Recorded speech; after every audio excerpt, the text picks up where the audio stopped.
Isang magandang araw mga kaibigan! Narito na naman po si Shenshen TV na magbabahagi sa inyo tungkol sa kwento ng pag-ibig. Pero kung bago ka pa lamang sa aking YouTube channel, paki-like lang po ng ating video, paki-click na rin ang subscribe button at ganon din ang bell icon para lagi kayong updated sa mga paparating ko pang mga uploads. Chapter 12. Lumipas ang 2 oras ay nanatili pa rin si Pa at ang mga kaibigan nito sa bistrong kanilang pinuntahan. Hindi magkandamayaw si Pa sa katutungga ng bote ng alak. Mula sa tequila na kanyang unang inorder ay iba't ibang klase naman ng alak ang kanyang ininom at hindi mo maipagkakaila na malakas na ang mga tama ng mga yon kay Pa. Maging si Shanin ay parang uhaw na umiinom ng alak. Si Jacob, na pinagpepiestahan ng mga kababaihan sa gitna ng mga nagsasayaw na tao. Si Jollifer naman na pinapanood si Pa na lumagok ng alak nito. "Kaya mo pa ba, Princess?" tanong ni Jollifer nito sa kanya. Tinawanan at pinalo ni Pa si Jollifer sa braso nito. "Oo naman. Ako pa ba? Wala pa akong tama, no?" Natawa at nailing na lang din naman si Jollifer. Muli naman niyang tinungga ang bote ng alak na hawak niya. Kahit ilang beses nang nakainom si Jollifer ng alak, ay hindi pa rin nawawala ang mainit na pakiramdam at hapdi nito sa kanyang lalamunan. Lalo na't ngayon sinasabayan siya ni Princess sa pag-iinom. "Akin na yan." Nagulat si Jollifer nang biglang agawin ni Princess ang boteng itinutungga pa sana nito. Agad naman na inubos ni Princess ang laman ng alak na yon. At sunod na lamang na nangyari ay nawala na lamang ito ng balanse. Mabuti na lamang ay nasa lusiya ni Jollifer. Nangangamoy alak na ang kanilang mga bibig, pero may kung anong nagtutulak kay Jollifer na halikan ang mga labi ng babaeng nasa harap. Pero kahit may tama na rin siya, hindi pa rin niya ginawa yon. Natawa na lamang din si Jollifer habang binubuhat na parang bagong kasal silang dalawa. "Hindi mo pa pala kayaw eh. Sinong hindi tatamaan? Kung kanina pa sila inom ng inom." Lumapit naman si Jollifer kay Shanin na nagsasaya pa rin. "Shanin," tawag nito sa kaibigang babae. Medyo malakas ang tugtugan, kaya naging pasigaw ang pagtawag nito. Lumingon din naman si Shanin na mukha na ring bangag. "Shanin! I'll go ahead. Magsabay na lamang kayo ni Jacob pag uwi ha," ani ni Jollifer. "Gora lang," sinukpa nito. "Nag-e-enjoy pa ako eh, lalo na't mamaya may mga sasayaw pa daw," sinukpa nito. "Sige, mauna na kaming dalawa ha." Hindi na pinansin ni Shanin si Jollifer at tuluyang lumabas na rin ang dalawa ng bistro. Nang marating naman nila ang sasakyan, ay nilagay ni Jollifer sa harapan si Princess. Nang bitawan ni Jollifer si Princess sa upuan, ay bigla nitong hinigit pabalik sa kanya. Hindi naman umangal si Jollifer sa ginagawa ng babae dahil mas nagustuhan niya pa ang paglalapit ng mukha nilang dalawa.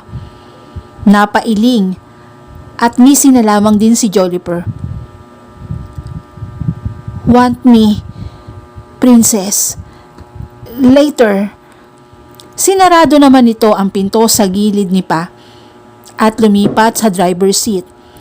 Dahil may tama at hilo na rin si Jollifer, ay dinahan-dahan na lamang nito ang pagmamaneho hanggat sa marating nila ang ligtas, ang bahay ni Jacob. Naiwan ang dalawa doon dahil mukhang nag-e-enjoy pa sila. Pero si Princess na kanina pa may tama, hindi na kinaya, lalo na't pinagtabuyan siya ni Jabinel at Renatong hindi kilala.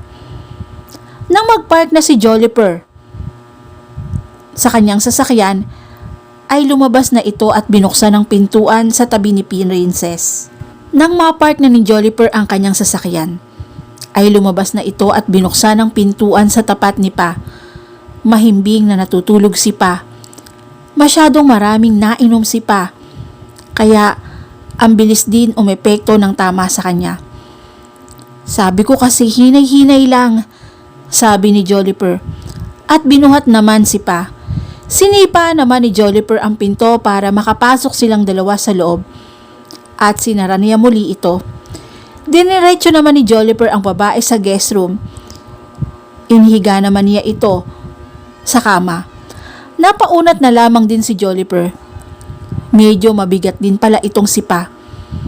Kumuha naman ng maliit na planggana si Joliper at Bimpo. Sinalina ni Joliper ng mainit at malamig na tubig para maging maligamgam ito. Naupo naman si Joliper sa tabi ni Pa na ngayon ay mahimbing ang tulog. Pinunasan naman ni Joliper si Pa. Gumalaw naman ang paa. At dahan-dahan lang si Joliper na pinupunasan ang babae. Pero hudyat na pala iyon na magsusuka ang babae. Sapul sa dibdib ng suka si Joliper. Muli namang nahiga si Pa sa kama. Napailing na lamang din naman si Joliper dahil nangangamoy suka na siya, kaya hinubad niya ang kanyang hapit na t-shirt. Sa pagbaling ng ulo ni Pa sa direksyon ng kinatatayuan ni Joliper, ay napamulat na lamang ito ng mata at namuo ang ngisi sa kanyang mga labi. Kitang-kita niya ang perpektong hubog ng katawan ng lalaki na sa harap niya ngayon. Ang naglulumahid sa pawis nito,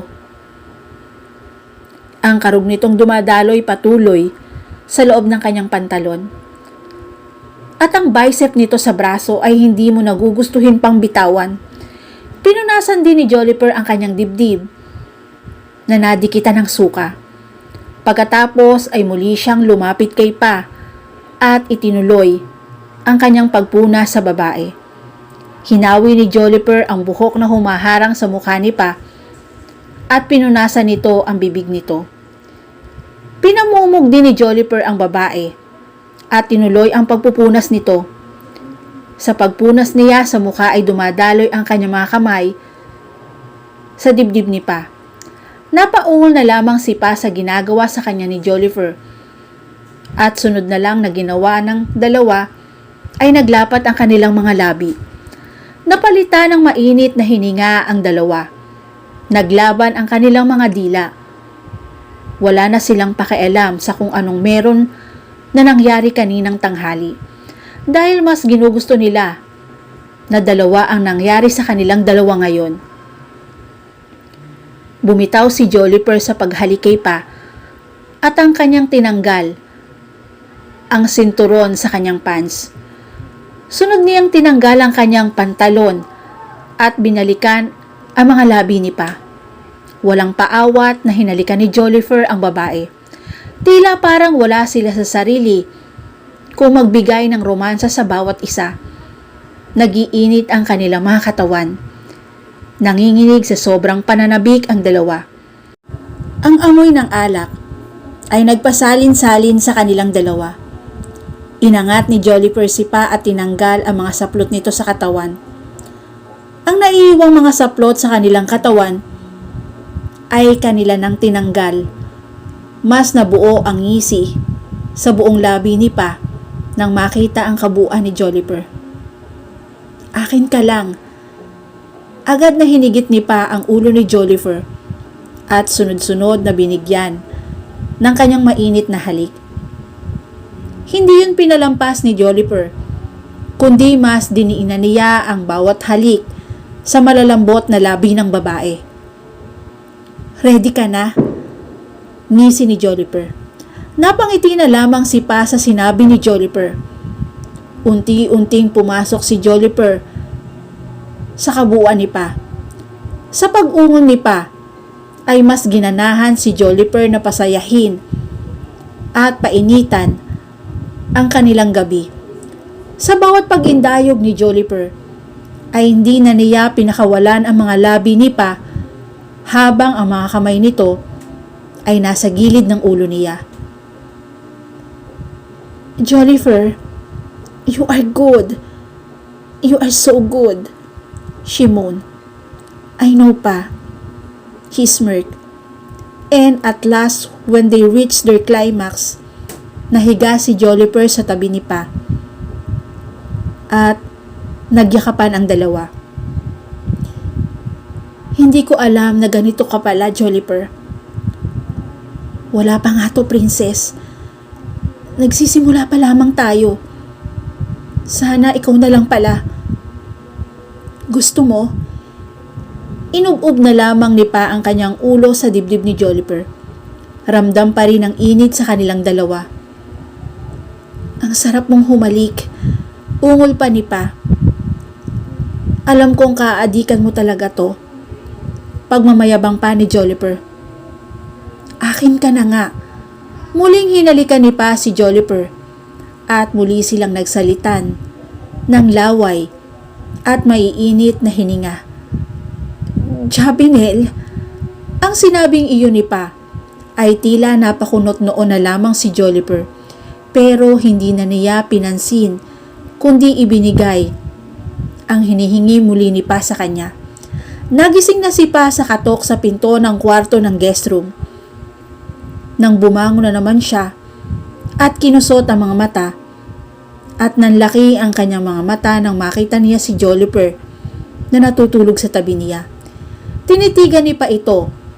Nakakumot lamang ito na hanggang bewang at nang tignan naman ni Pa ang kanyang sarili ay nakasuot naman siya ng salawal pero hindi ang kanyang bra. Napalunok na lamang siya ng laway habang minamasdan si Jollifer. Matambok ang dibdib nito at hindi niya maiwasang hindi ito titigan. Anong ginagawa niya dito? Tanong pa ni Pa sa sarili niya. Dahan-dahan naman niyang iniangat ang kumot kay Jollifer. Agad na lamang siyang napatayo nang makitang alaga ni Jollifer. Hindi niya tuloy nagawang takpan pa yon kundi takpan na lamang ng kamay niya ang mukha niya at ang kanyang dibdib. "Jollifer!" Tawag pa nito. "Princess, gising ka na ba?" Napatingin naman si Pa sa pinto nang marinig ang boses ni Shanine. "Jollifer!" Pabulong pa nitong tawag kay Jollifer. "Tulog pa yata," ani ni Shanine na nasa kabilang pinto. At narinig na lamang din niya ang mga yabag nito palayo. Nakahinga naman siya ng maluwag nang umalis si Shanine, pero hindi pa rin siya makampante habang nasa harapan pa rin niya si Jollifer na nakabuyangyang ang alaga. Kaya naman ay hinagisan niya ito ng unan at doon nagising. Na mag-unat naman ito ay bumangon at nakita niya kaagad ako. Sinilip ko pa siya at nakita kong natatawa na lamang din. "Anong tinatawa-tawa mo dyan? Magsuot ka nga ng brief mo?" Pabulong kong utos sa kanya. Pero nginisiyan na lamang niya ako. "Kailangan pa ba? Nakita mo na naman to eh," ani niya pa. At ang sunod na lamang na nangyari ay ang lumapit siya sa akin at tinanggal ang kamay ko sa mukha ko at dibdib. Hinawakan naman niya ang mga kamay ko. Tinitigan ako sa mga mata ko pero ako ang unang umiiwas sa kanya. "Tumingin ka sa akin." Hinawakan niya ang baba ko at nilipat ang tingin ko sa kanya. "Yan, tingin ka lang sa akin." "Ano bang ginagawa mo?" Tanong ko pa sa kanya at inalis ko ang kamay niya sa baba ko. "Magsuot ka ng salawal mo?" Palo ko pa sa braso niya. Pero agad niyang kinuha ang kamay ko at nilapat sa kanyang alaga. Babawiin ko sana ang kamay ko mula sa pagkakahawak niya sa kamay ko, pero hindi ko magawa. Nararamdaman ko na rin ang pagtayo ng kanyang alaga. Sa mga titig niyang mapanukso At tuluyan naman akong bumigay at binitiwan niya ang kamay ko at sinimulan kong himas-himasin ang kalalakihan niya. "Want to have again?" he smirked.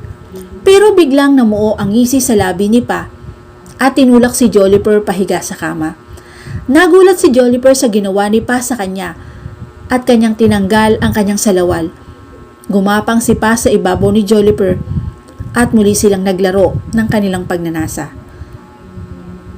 "Joliper," she moaned. They kissed each other until they reached their satisfaction. Hingal na bumigay si Pa sa tabi ni Joliper. "Sinong mahal mo, Pa? Ako o yung gago mong boyfriend?" tanong ni Joliper. Napapikit na lamang si Pa at iniiwasang hindi maiyak. "Ewan ko, hindi ko alam." Ang tanggi niyang nasagot sa sarili niya. At dito na po nagtatapos ang chapter 12 ng aking kwento. Muli po, maraming salamat po and God bless all.